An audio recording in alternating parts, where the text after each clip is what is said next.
Di sana itu kita diberi waktu 2 jam. Saya tanya sama waktu itu Kapolda atau Pangdam, Jenderal, kita diberi waktu 2 jam kenapa ya? Gini Mas Riz, kalau lebih dari 2 jam itu KKB itu di bawah nih. Kalau udah naik ke bukit itu udah siap sniper.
Nadi, apa kabar? Baik Mbak, baik. Gimana nih, saya jadi di foto nggak? Monggo, mumpung bawa kamera saya ini.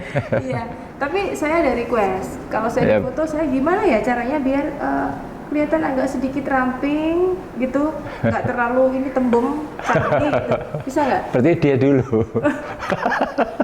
Diet ya? Nggak Dia bisa dulu. ya, ambil angle yang agak gimana gitu? Bisa, cuman itu kan nggak natural nantinya jadinya tuh. Oke. Jadi kan perbohongan publik itu nanti. Nah itu ya nggak boleh itu. Oh gitu? Lah iyalah, Kenapa nggak boleh? harus aslinya. Karena foto itu merupakan apa? Objek yang kita tidak bisa membohongi publik. Beda dengan tulisan loh ya. Kalau tulisan kita tambahin, kita kurangin bisa. Kalau foto itu nggak boleh. Bagi fotografer itu haram. Oh iya? Iya, kayak gitu. Terus kalau pertanyaannya begini, ini orang ini aslinya kok nggak secakep ini, tapi kenapa di foto jadi cakep? Itu kan biasanya di handphone itu kan pakai apa itu namanya? Kamera jahat, Kamera jahat itu kan. Terus aplikasi. terus kalau di Photoshop itu dirubah-rubah.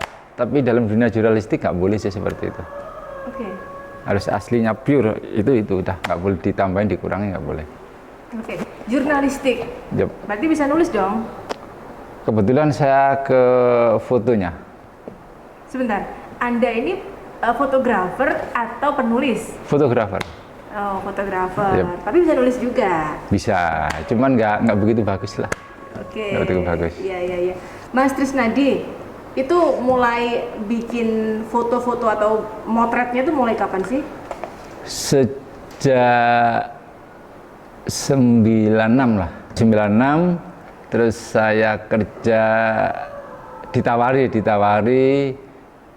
di media lokal itu tahun 99. Udah mulai kerja. Tahun 99. Jadi kuliah sambil kerja gitu. Itu udah motret ya? Udah motret. Wih, lama banget dong. Jadi waktu itu pakai manual. Penulisnya gimana? Jadi pakai film dimasukin crack kayak gitu. Oke, jadi ada tuh di kampung saya. Saya kan orang kampung, Mas. Sama dong. Jadi kalau di kampung itu, nanti siap-siap sisiran dulu. Tukang foto mau lewat. Iya. Nah, kita foto bareng kan? Yep. Nah, satu keluarga. Kan keliling. Iya, ya, betul keliling betul. Jadinya besok gitu toh. Iya benar. Pertanyaan gini, Pak, kapan jadinya Pak? Besok. besok nggak datang ditunggu kan belum ada handphone. Iya. Datang belum, ternyata datang tiba-tiba taunya burak separuh. Karena kita kan nggak tahu, kalau sekarang kan enak digital, tahu ini kurang cahaya, kurang apa kan bisa. Kalau dulu kan nggak bisa. Ada lagi loh yang menyedihkan, tahu-tahu udah ditunggu-tunggu lama, datang lengket masih panas. Lengket sama plastiknya. Ada plastik. Saya bilang, ya Allah, kita udah nunggu lama loh. Ternyata lengket yang bagian mukanya lagi. Iya. Kena plastik. Sering terjadi itu. Sering terjadi. Lengket sama negatifnya juga. Iya. Oke, kemudian menekuni dan kemudian jadi yang benar-benar expert banget di situ. Yep. Bidang fotografer tuh, kemudian motret dari Bu Khofifah, Bu Gubernur. Ya, Bu. Kenapa memilih itu? Dari tahun saya kenal Bu Khofifah itu mungkin sejak beliaunya itu jadi menteri, zamannya Gus Dur. Jadi menteri, saya kenal beliau, Pak terjangnya Prani kok pinter gitu toh. Kebetulan saya waktu itu sudah di kantor berita asing di API, kenal beliaunya. Pas 2008 beliaunya nyalonkan gubernur. Waktu itu saya ditawari, Mas Tris bantu dong. Oke Bu, saya bantu foto-foto. Sampai beliau jadi menteri zamannya Pak Jokowi. Zaman Pak Jokowi jadi menteri, saya juga ditawarin, aduh Mas Tris, ke Kementerian Sosial bantu foto. Saya bilang, saya mau Bu, cuman saya nggak mau di SK-kan dan nggak mau di Jakarta. Saya bilang gitu, karena saya nggak suka hidup di Jakarta. Oh ya, kenapa? Macet. Ribet. Ya, Jawa Timur macet. Lebih aman ya? Iya, lebih aman. Betul, ngomong-ngomong soal perempuan nih, Yep. Kalau untuk objek gambarnya kan masih banyak tuh opsi yang lainnya.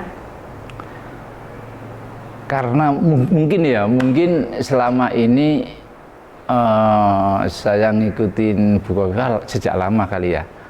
Saya juga banyak sih, tapi kan saya nggak begitu dekat, juga nggak kenal.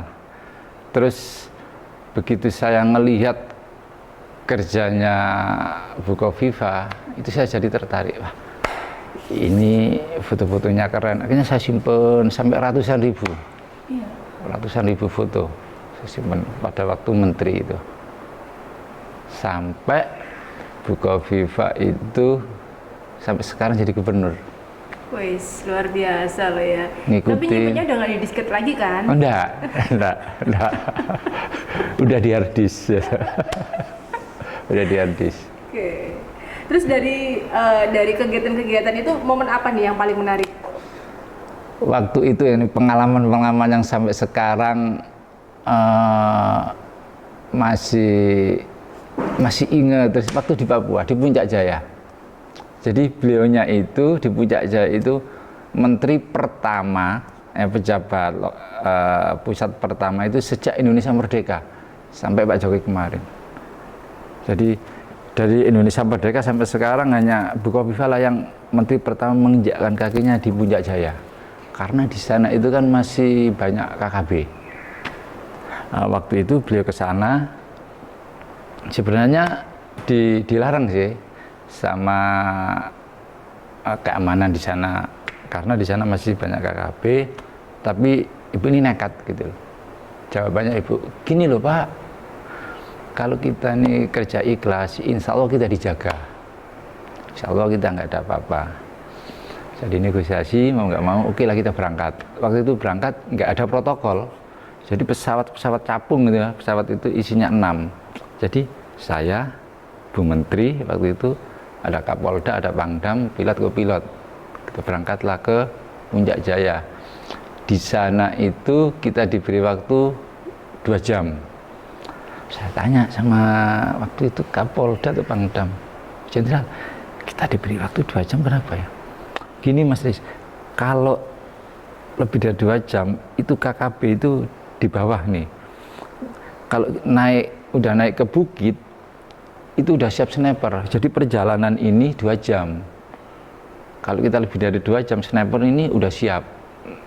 Kita kan takutnya nanti Bu Menteri ini keamanannya gimana. Saya juga bingung, waduh di dalam pesawat itu pucat banget saya, udah pucat, bingung. Jadi Bu Kofifa juga gini, Mas Tris takut ya? Siap Ibu. Jadi lucu gini, Mas Tris udah ikhlas, udah nggak ada apa-apa. Insya Allah nggak ada apa-apa Mas Tris ikhlas. Siap Ibu, siap gitu udah. Karena kan nggak ada protokol gitu. Iya. Jadi saya double lah. Jadi. Enggak, artinya oke lah kita ngomong nekat gitu ya. Iya. Tapi kan beda dong kalau beliau-beliau sudah diamankan Iya. oleh pengawalnya gitu kan. Iya. Tapi kalau Anda kan bener-bener Iya. profesional nih. Karena di sana Ibu itu ingin mengenalkan ini presiden baru waktu itu, Pak Jokowi sama Wakil Presiden Pak JK. Jadi di sana itu bagi-bagi foto presiden, wakil presiden dan bendera merah putih, dibagi-bagi ke masyarakat. Itu. Terus udah bagi-bagi kurang 15 menit waktu itu. Diingatkan saya sama Kapolda, Pak Tris, ingetin Bu Menteri kurang 15 menit. Siap Jenderal. Saya matur ke Ibu, Bu, kurang 15 menit ini Bu waktunya. Oke Mas Tris, kita jalan. Akhirnya berhenti dulu Mas Tris. Saya ingin ngelihat gudang beras di sana. Lihat gudang beras. Karena beliau itu kalau jalan ke daerah-daerah pasti ke gudang beras. Kenapa ya? Karena itu kan makanan utama. Jadi kalau beras itu bagus atau masih ada stok itu, pasti beliaunya ke gudang beras di mana daerah pun. Dan Anda harus ikut. Dan itu harus ikut. Untuk mengumpulkan foto-fotonya gitu betul. Ya. Dan sebenarnya pada waktu itu saya nggak ada pemikiran saya akan buat buku, itu nggak ada waktu itu. Tapi luar biasa loh, iya kan? Ya, itu pengalaman lah itu. Di lokasi konflik, Anda terjun ke situ. Itu langsung. Dan saya kaget, saya tanya orang-orang sana. Ternyata Bu Kofifa ini menteri pertama kali sejak Indonesia merdeka. Sampai sekarang itu. Iya. Mas Tris, ada nih juga nulis buku kan? Kemarin Yep. saya dapat apresiasi juga tuh. Yep. Bukunya seperti apa? Ini. Aku kasih judul Ibu. Oke, Ibu. Tapi kalau kita orang Jawa bilang Ibu.